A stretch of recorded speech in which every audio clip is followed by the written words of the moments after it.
नमस्कार साथियों, कैसे हैं आप सब।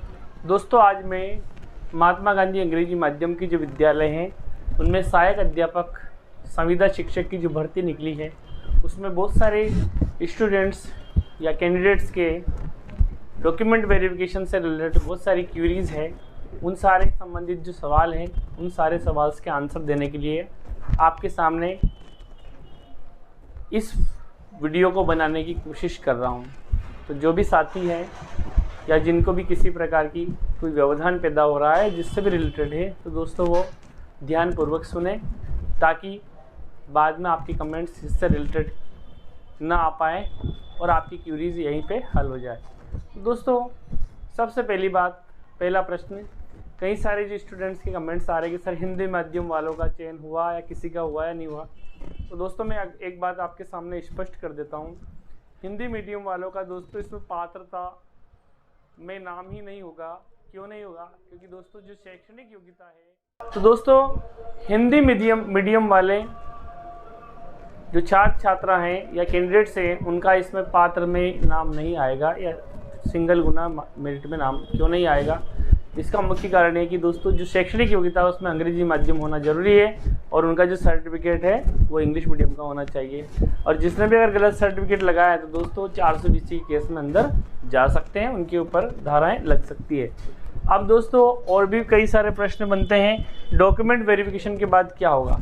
ये महत्वपूर्ण प्रश्न है कि डॉक्यूमेंट वेरिफिकेशन के बाद क्या होगा। तो दोस्तों डॉक्यूमेंट वेरिफिकेशन के बाद आपकी जो भी है वो मेरिट बनेगी 1 गुना की। सबसे पहली बात, 1 गुना कैंडिडेट की मेरिट बनेगी। यदि 1 गुना बराबर जो मेरिट जो है अगर वो बराबर नहीं बन पाती है या उसमें जो सीटों की संख्या के बराबर छात्र पात्र नहीं हो पाते हैं तो दोस्तों वापस से जो वेटिंग है या मेरिट है वो जारी की जा सकती है, ये संभावना बनती है। फिर दोस्तों 1 गुना जैसे ही बन जाएगी उसके बाद आपको जिला अलॉट हो जाएंगे, फिर आपकी काउंसलिंग होगी और आपकी पहले मेरिट बनेगी, उसके बाद मेरिट के आधार पे आपको जिला अलॉट होंगे, उसके बाद जो आपकी काउंसलिंग प्रोसेस होगी और काउंसलिंग में आपको संबंधित विद्यालय की में पोस्टिंग करा दी जाएगी। तो दोस्तों ये बात है। हिंदी मीडियम वालों का क्या होगा? तो हिंदी मीडियम वालों का यहाँ पे कोई भी पात्र नहीं है जिसके पास इंग्लिश मीडियम का सर्टिफिकेट है। शैक्षणिक योग्यता L1 के लिए 12th और L2 के लिए जो BA BSc या जो भी जिसमें भी अप्लाई किया है इंग्लिश में किया है तो इंग्लिश होना चाहिए, लिटरेचर BA के अंदर, और साइंस मैथ से किया तो साइंस यानी कि बायोलॉजी या मैथ से किया तो PCB होना चाहिए। जिला अलॉटमेंट और काउंसलिंग होगी, जैसा कि मैंने आपको पहले बता दिया। जिला अलॉटमेंट आपकी जो सिंगल गुना मेरिट बनने के बाद जिला अलॉटमेंट होगा, काउंसलिंग होगी। संविदा भर्ती क्या 1 वर्ष या आगे भी जाएगी? दोस्तों ये महत्वपूर्ण प्रश्न है कि सर क्या हमें बहुत कम समय में निकाल। दोस्तों संविदा की जो भर्ती है इसमें दोस्तों 9 वर्ष के बाद, जैसे आपका अभी 16,900 जो वेतन की बात की गई है, 9 वर्ष के बाद, ध्यानपूर्वक सुनिए, 9 वर्ष के बाद भी आपको सहायक अध्यापक ग्रेड फर्स्ट की जो उसकी जो आपकी पोस्ट का नाम भी चेंज कर रहे हैं। तो दोस्तों अगर आपको पोस्ट का नाम चेंज कर रहे हैं, 9 वर्ष के बाद की प्रोसेस भी बता रखी है, तो दोस्तों यहाँ 1 वर्ष का तो किसी प्रकार का कोई प्रावधान वाली बात हो ही नहीं सकती कि 1 वर्ष बाद निकाल दिए जाएंगे। दोस्तों अपॉर्चुनिटी है रोजगार के अवसर की, आप इसको अदरवाइज न लें कि 1 वर्ष बाद निकाल दी जाएंगी। दोस्तों ये आपको लंबे समय तक और आगे समय समय पे आपके जो वेतन भत्ते वगैरह वो भी, पारिश्रमिक भत्ते वगैरह वो भी बढ़ाए जाएंगे। आगे बात करते हैं DV के बाद नेक्स्ट प्रोसेस क्या होगी। तो DV के बाद नेक्स्ट प्रोसेस आपकी मेरिट बनेगी और जो सिंगल मेरिट बनने के बाद आपकी जो उसके आधार पे जिला अलॉट हो जाएंगे और काउंसलिंग हो जाएगी। काउंसलिंग होगी तो आपको नियुक्ति की प्रक्रिया या नियुक्ति दे दी जाएगी। अगला है इंग्लिश मीडियम सर्टिफिकेट ओरिजिनल जमा या डुप्लीकेट। दोस्तों ये भी कई बार प्रश्न आया, अगर आप डॉक्यूमेंट वेरिफिकेशन करवा रहे हो या डॉक्यूमेंट वेरिफिकेशन के लिए गए हो तो आपकी जो डॉक्यूमेंट लिस्ट जो है उसमें आप चाहें तो डुप्लीकेट लगा दीजिए और जब आप वेरिफिकेशन कराओ तो आप ओरिजिनल की कॉपी उसको मैच करा दीजिए या ओरिजिनल की कॉपी संबंधित अधिकारी को बता दीजिए कि ये ओरिजिनल है, ये डुप्लीकेट है, कोई दिक्कत नहीं होगी। तो आप चाहो तो ओरिजिनल जमा करा दो, चाहो तो डुप्लीकेट या उसकी फोटोकॉपी करा दो। इंग्लिश मीडियम न्यू वैकेंसी आएगी या 10K। दोस्तों अंग्रेजी माध्यम की जो नई वैकेंसी है अगर आती भी है, कई सारे कह रहे हैं कि सर ये आ जाएगी तो उसके बाद हमें निकाल दें, तो दोस्तों ऐसा कुछ भी नहीं है, आप चिंतित न हो क्योंकि आपके 9 वर्ष के बाद भी आपकी पोस्ट की बात की जा रही है। तो नई वैकेंसी भी आएगी तो भी आपकी जो पोस्टिंग के ऊपर या आपकी जो नियुक्ति प्रोसेस के ऊपर किसी प्रकार का कोई प्रभाव नहीं पड़ेगा। ठीक है दोस्तों, तो महत्वपूर्ण सवालों के जवाब मैंने देने में आपको दिए। एक और प्रश्न था इंटीग्रेटेड वाला। तो दोस्तों ये जिन जिन के भी डॉक्यूमेंट वेरिफिकेशन पेंडिंग आ रहे हैं वो 2-4 दिन का वेट कीजिए, उसके बाद आप संबंधित ऑफिस में जाके संपर्क कर सकते हैं कि ये हमारे किस कारण ये पेंडिंग आ रहे हैं, आपकी समस्या डेट सॉल्व हो जाएगी। तो थैंक यू दोस्तों, आप चैनल पे बने रहे हैं इसके लिए धन्यवाद, और आपने बिलीव किया इसके लिए भी थैंक यू। अब दोस्तों करना क्या है आपको, तो दोस्तों ध्यान दीजिए, एक एक पॉइंट को आप ध्यान से नोट कीजिए क्योंकि हर पॉइंट आपके लिए इम्पोर्टेंट है, because every point is important for you. क्योंकि दोस्तों ये जो इस भर्ती में क्लियरली कहा गया है कि जितनी भी आपकी जो डिग्रीज हैं वो डिग्री सारी किस में होनी चाहिए, या जो भी आपकी जो डॉक्यूमेंट्स हैं that are all in the English medium, वो सारे इंग्लिश मीडियम में होने चाहिए।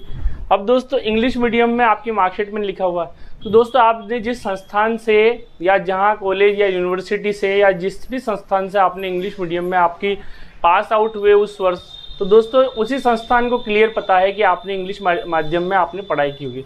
तो दोस्तों वो अपने लेटर पैड पे या आपने जो भी प्रारूप पे अगर लिख देंगे क्लियरली कि हाँ इस बच्चे ने या इस संबंधित छात्र ने इस सेशन में अंग्रेजी माध्यम में इस विद्यालय से अध्ययन किया था और ये जो मार्कशीट है ये या इन्होंने जो स्टडी की थी वो इंग्लिश मीडियम में की थी, तो दैट सॉल्व आपकी प्रॉब्लम सॉल्व हो जाएगी। या फिर दोस्तों दूसरा और है कि जो भी अधिकृत जो अधिकारी होते हैं, जैसे जो ब्लॉक स्तर के अधिकारी या जिला स्तर के जो एजुकेशन के ऑफिसर, तो उनके पास सारा डाटा रहता है कि कौन सा विद्यालय इंग्लिश मीडियम में और कौन सा हिंदी माध्यम का है। तो दोस्तों वहाँ पे भी आप अप्लाई कर सकते हो या वहाँ पे भी आप कह सकते हो या उनसे भी अपना, या फिर सबसे बेटर तो है आप अगर स्कूल का लिखवा के जाओगे तो वहाँ कोई दिक्कत नहीं आएगी। क्योंकि दोस्तों अगर स्कूल ने अगर वेरीफाई कर दिया है या स्कूल के प्रधानाचार्य और उन्होंने वेरीफाई कर दिया है, तो दोस्तों अब कई सारे दोस्तों की प्रॉब्लम्स भी आ रही थी कि सर हमारी जो है मार्कशीट करेक्शन के लिए गई हुई, तो दोस्तों मार्कशीट करेक्शन के लिए गई है तो आप डायरेक्ट वहाँ पे अपील कीजिए या वहाँ जाके आप इसकी सूचना दीजिए कि हमारी मार्कशीट हमें तुरंत चाहिए, तो आपकी करेक्शन जो होने वाली जो मार्कशीट है वो आ जाएगी। क्योंकि दोस्तों यहाँ पे आपकी जो ओरिजिनल डॉक्यूमेंट्स भी वेरीफाई किए जाएंगे 1 जून तक।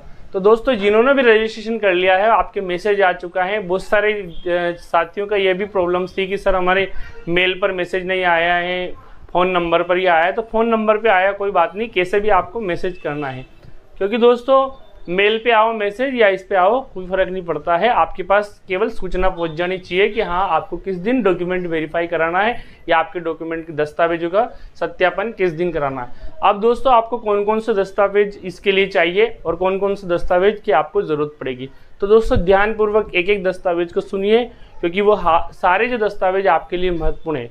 सबसे पहले आपने जो आवेदन किया था, एक पद के लिए आवेदन किया, तो आपकी जो आवेदन की प्रति है वो 1 कॉपी। आपने अगर 2 पद के लिए किया है, L1 के लिए L2 के लिए, तो दोस्तों 2 आवेदन की प्रति के 2 सेट आपको तैयार करने, सबसे पहली बात है। दूसरी बात है आपका आधार कार्ड होना चाहिए, तो आधार कार्ड की कॉपी भी आप अटैच कीजिए।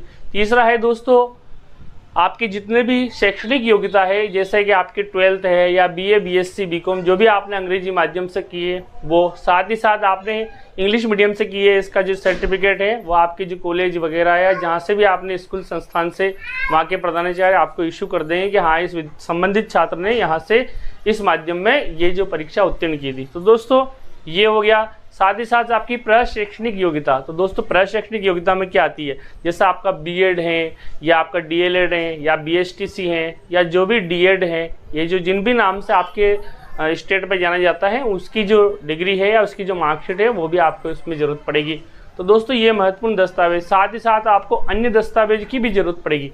अन्य दस्तावेज में क्या है, जैसे मूल निवासी प्रमाण पत्र है वो आपको इसमें ज़रूरत पड़ेगी, क्योंकि आप किस स्टेट से बिलोंग करते हो, आप राजस्थान से बिलोंग करते हो, राजस्थान का मूल निवासी, साथ ही साथ जो भी है आपका मूल निवास प्रमाण पत्र भी होना चाहिए। साथ साथ दोस्तों आप जाति प्रमाण पत्र भी आपका तैयार रखें। जाति प्रमाण पत्र दोस्तों आपकी जो रजिस्ट्रेशन की डेट से पहले का होना चाहिए या OBC कैंडिडेट के लिए 6 महीने से अधिक पुराना नहीं होना चाहिए।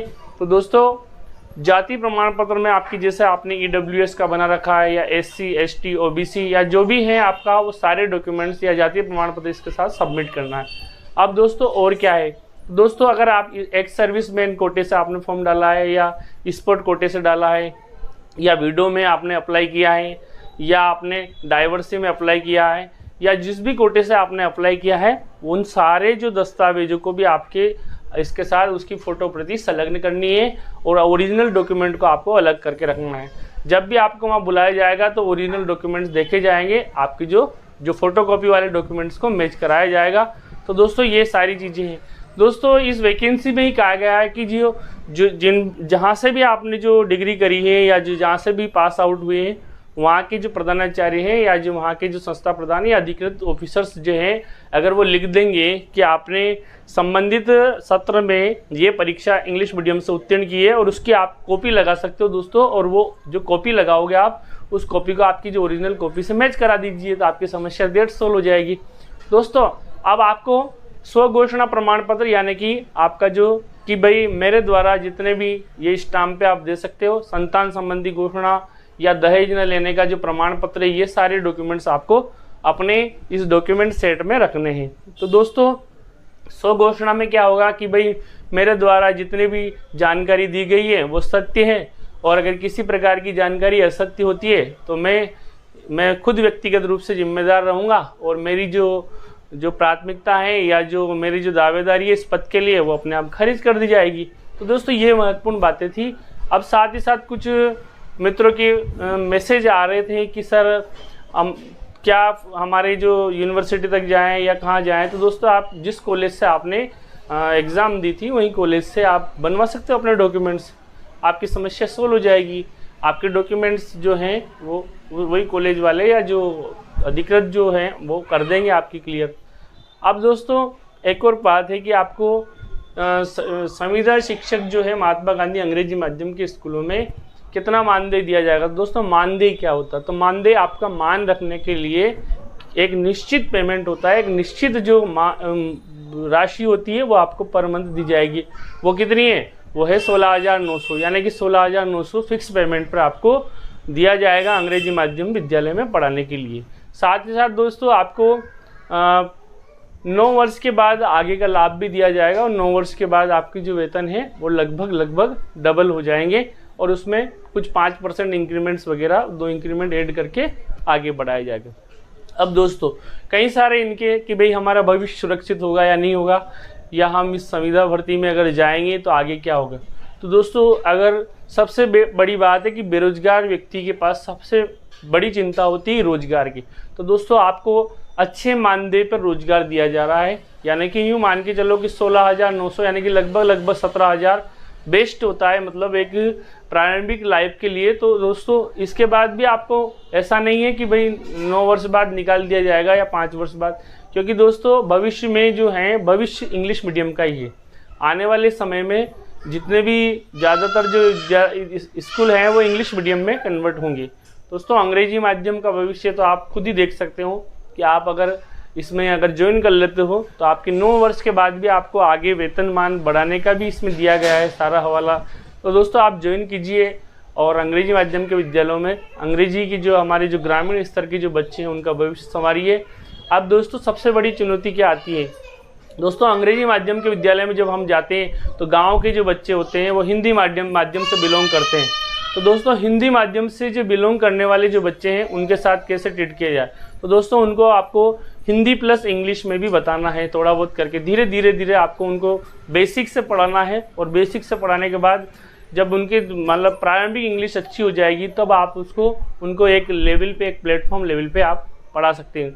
दोस्तों ये है इंग्लिश मीडियम के बच्चों को धीरे उनको आपको एज ए प्लेटफॉर्म पे कवर करना है, क्योंकि दोस्तों ग्रामीण बच्चे हैं, गांव के बच्चे हैं, एकदम इंग्लिश मीडियम में आए हैं, तो उनको एक निर्धारित प्लेटफॉर्म पे धीरे उनको अपने लेवल पे लाना है। तो दोस्तों वीडियो अगर कैसा लगा और अच्छा लगे तो सब्सक्राइब कीजिए चैनल पे नए हैं, और लाइक कीजिए, शेयर कीजिए, और अभी तक की जो लेटेस्ट खबर है वो अपने दोस्तों तक भी पहुँचाने में मदद कीजिए। दोस्तों जय हिंद, जय भारत। आपको अगर पसंद आया तो लाइक करना ना भूलें।